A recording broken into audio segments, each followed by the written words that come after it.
Action! Lights! Camera! Action! Light! Who do I have to talk to? Get some lights around here! Bill Nye the Science Guy.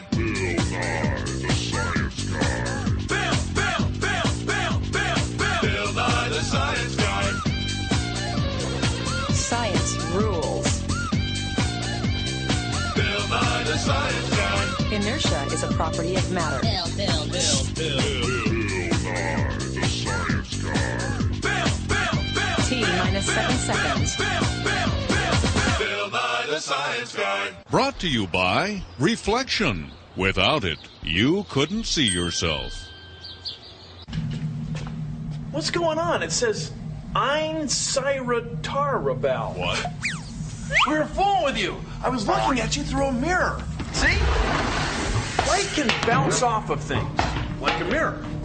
Or light can be bent, the way it is when it goes through a lens.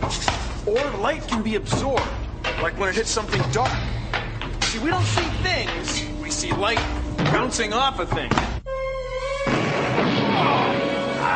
So take a look at this. It's our light source water box of science. And in here is water with some tiny particles in it. And over here is a very strong light. So light comes into the water box, it hits little particles floating in the water and bounces off of them straight to you. When light hits a mirror, it comes straight onto the mirror and bounces straight off. Watch. Straight on, straight off. That's what scientists like you and me call reflection. Reflection is a word you've probably used before, like when you see your reflection in a mirror. Oh, God. Whew. Sorry.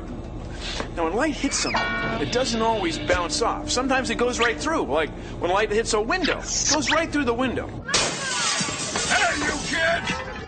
Now, if the glass is curved or bent, the light going through it will be curved or bent too. Watch what happens when I put this bent piece of glass into the light box. See how the light changes direction? See how it's bent? This is what scientists like you and me call refraction. It's from an old word that means to break up, to refract. Refraction is how eyeglasses work, and microscopes, and telescopes, and magnifiers. Now, when light is reflected or refracted, it changes direction. Yeah, I see you. Sandy and Bud like to work out simple versions of demonstrations they've seen in the science lab at school. The bright sun pouring in through a tiny hole in the tent provided a ray of light. And with a few simple gadgets, they could see how light behaved. They could see the angle of the reflected beam as the mirror was rotated.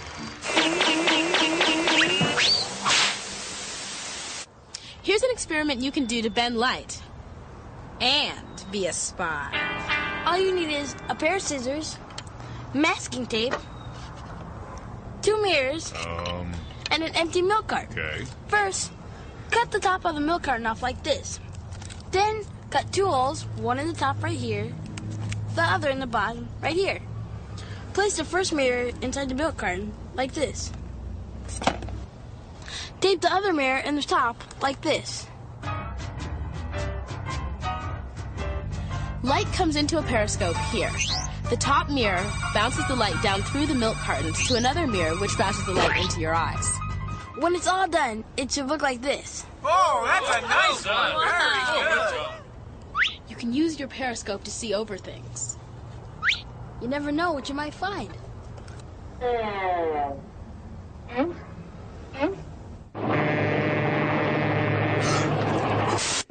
Hi, I'm Penn, and this is my partner, Teller. We're Penn and Teller. Light travels in a straight line unless it hits something or is pulled by gravity. Of course, it goes faster than that in the real world. When light hits something, it can be bent, bounced, or absorbed. Or it can just look really stupid.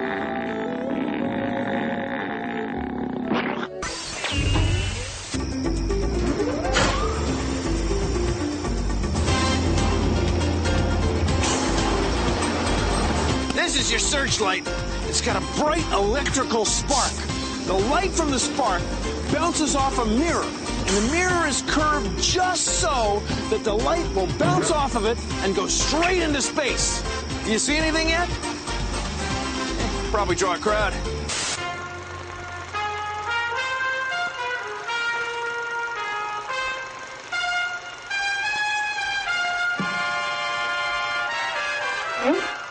Science! Science!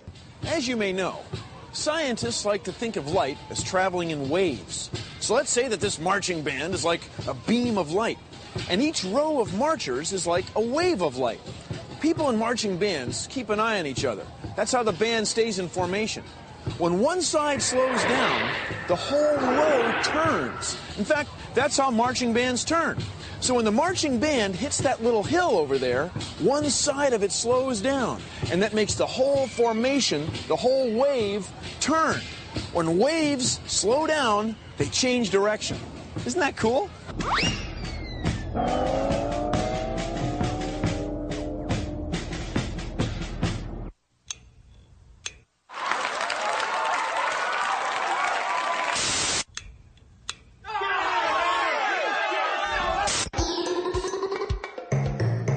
I can turn on the TV over there by pointing the remote control over there. Hello, I'm Bill Nye. I'm a human. I'm Bill Nye. Watch me change the I'm channels. Bill Nye. Gotta hear from Simon LaRue in Kalamazoo. Bada bing, bada boo. Pretty cool, huh? That's because the remote control uses infrared light to tell the TV what to do. This white piece of paper reflects light pretty well, so we can use it to bounce infrared light from the remote control to the TV set. Now, if you use a black piece of paper, the light won't bounce off, because black paper absorbs the light.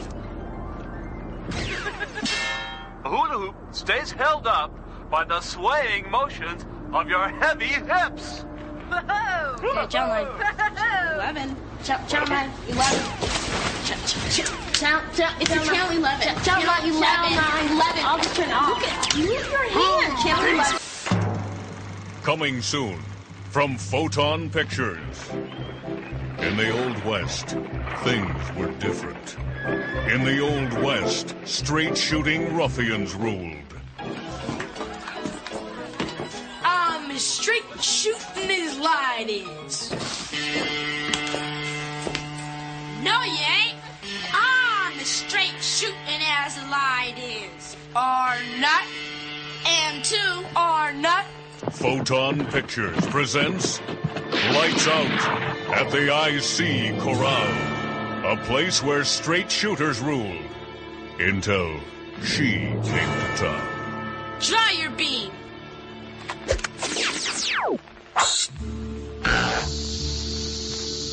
Don't miss Lights Out at the IC Corral. Coming soon at the speed of light through a projector in a quasi-multiplex mini-mall conglomeration near you. The way a lens is curved affects how it bends light. See, the light from this candle is going straight into this lens. But because the sides of the lens are curved, the light gets bent. So look, down here we have a blurry patch of light. So I move the screen in.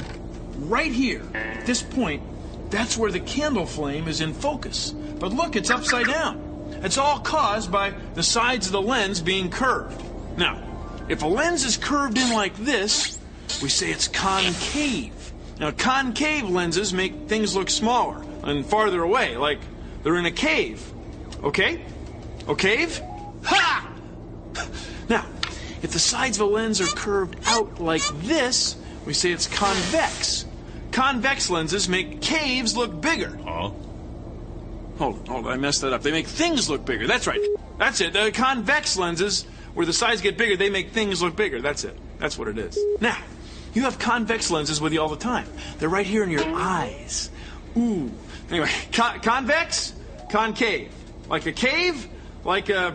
Like a vex? Sandy said he could always remember concave by thinking of a sort of a cave, hollow. Convex is the other way.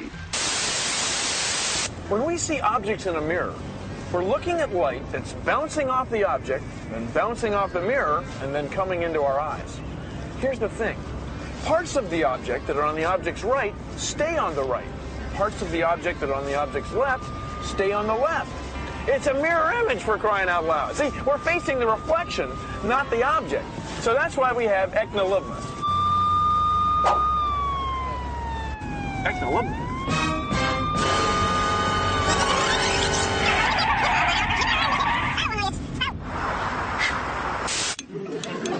Stop that! Hi, I'm Penn, and this is my partner, Teller. We're Penn and Teller. Did you ever, I don't know, look at yourself in a spoon? Well, if you look at yourself this way, you're right side up. But if you look at yourself this way, you flip upside down. Why is that? Well, let's look at the spoon sideways. See, the upside down way, the light waves come in, bounce, and cross themselves, making you look upside down. See? Whoa, whoa, whoa, whoa. When light bounces off of a flat mirror, it bounces off at the same angle that it hits. In fact, that's what light does with any mirror. But if the mirror is curved, it's making a slightly different angle with the mirror at different places. So it looks weird. Like, totally weird, man. Like, you could, like, totally, like, freak out. Whoa!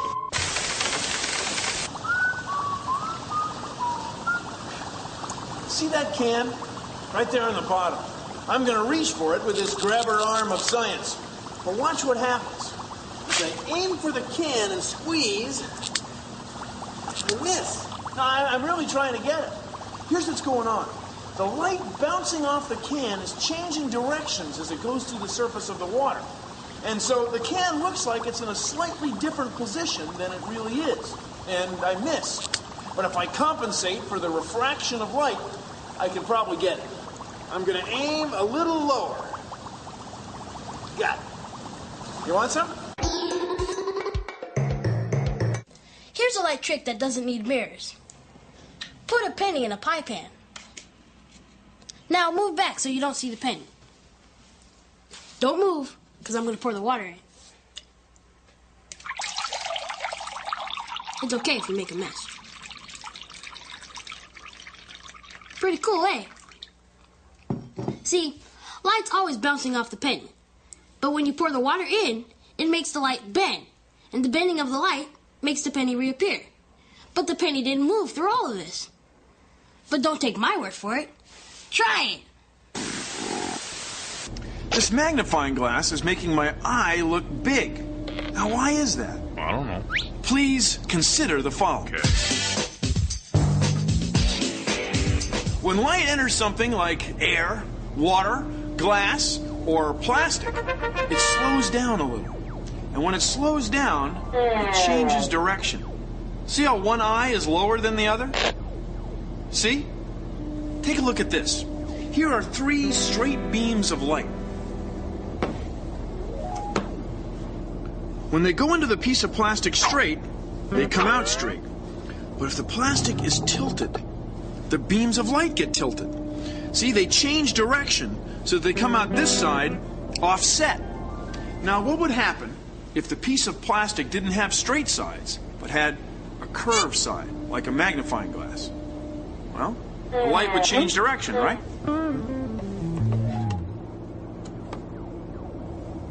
Because the surface of the plastic is curved, each beam of light enters the piece of plastic at a slightly different angle, and it changes direction a slightly different amount.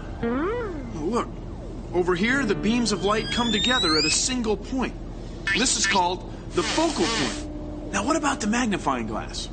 Well, suppose your eye were over here, and light from the room were bouncing off of your eye and going through the piece of plastic this way. Well, then, the small area at this end would be spread out over a large area on this side. Your eye would be magnified. Ha! Thanks for joining me on Consider the Following. Clearer than a corner office window. More focused than an automatic camera. Able to read fine print with a single glance. It's Lindo Lens.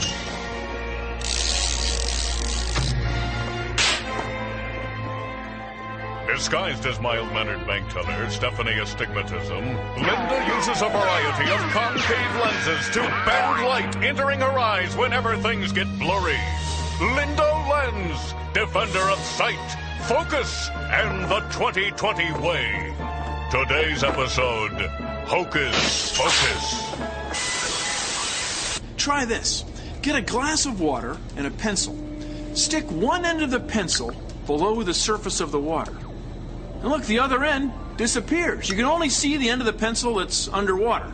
That's because the light is bouncing off the bottom surface of the water. It's what we call internal reflection. It's reflection inside. The same thing happens in this plastic rod. I'll shine the small laser in one end. Watch. Most of the laser light stays in the rod and doesn't come out until it gets to the other end, see? Pretty cool. Anyway, this is called an optical fiber. And that's how modern telephone calls and computer information are sent all over the world. The telephone call or the computer information is changed into a beam of light, sent down an optical fiber, and then decoded at the other end.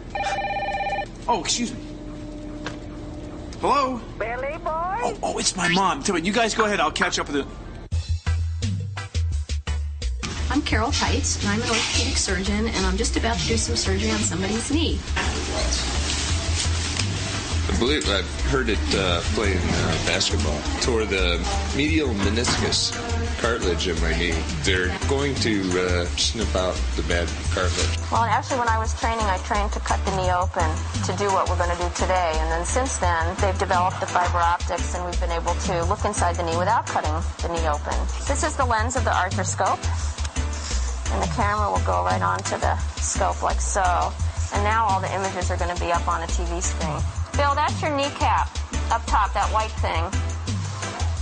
Yeah, normally I don't think you could look inside of the knee. It would probably be fairly dark, but we've got this incredibly bright light coming into the knee through the miracle of fiber optics.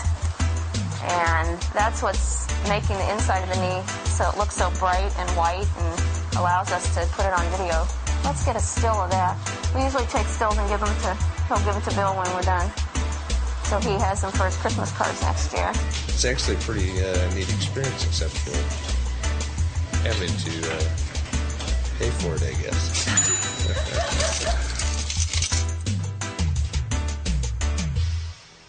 Let's look at internal reflection in the light box of science. See, the light beam is coming into the box and hitting this mirror.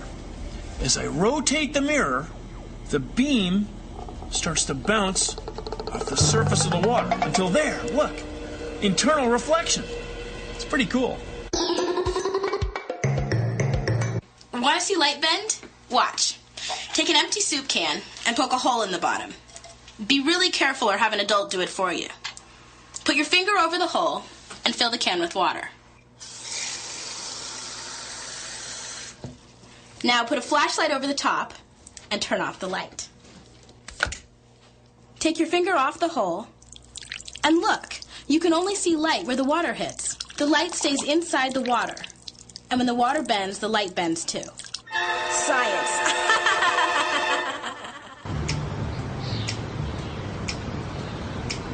It's hot. It's hot enough to grow cacti. That's because this is a greenhouse. It's a building made of glass. And glass acts a little bit like a mirror. See, all different kinds of light energy beam down from space on top of the greenhouse. The glass reflects the short wavelength ultraviolet back off into space.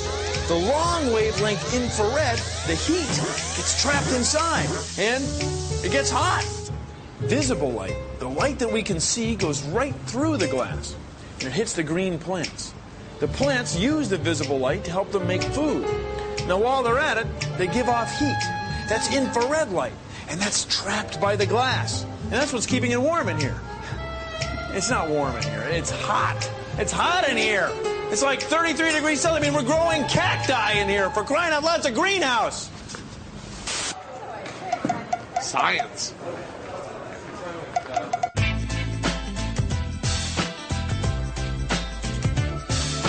Light can travel straight, light can move and bounce or absorb when it hits a funky groove.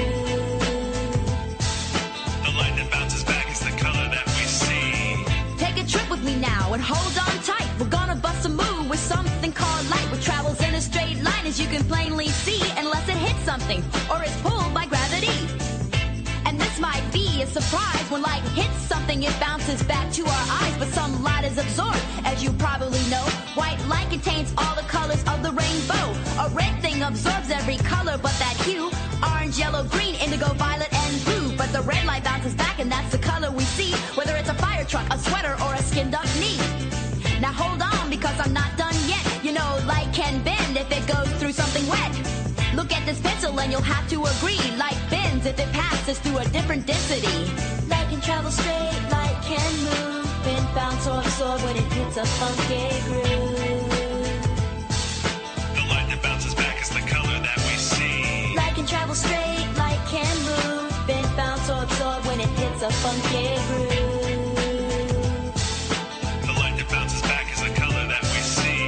Light can travel straight, light can move, bend, bounce, or absorb when it hits a funky groove. The light that bounces back is the color that we see. Well, that's our show. Thanks for watching. If you'll excuse me, I've got some waves of light to bend. I'll see you next time light bounces off of you and refracts through the lenses in my eyes. See ya. Hey. What? Produced in association with the National Science Foundation. Hey, are you listening to me? Right there. Okay, rolling. Hey, are you listening to me? Hey, are you listening to me?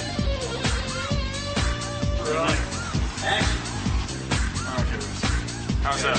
Okay, come. That's good. Rolling. Hey, pay attention. Try it again. How about throw this one, Phil? Oh, it's just so weird, man. Okay. Okay. Rolling. It's like so weird, man.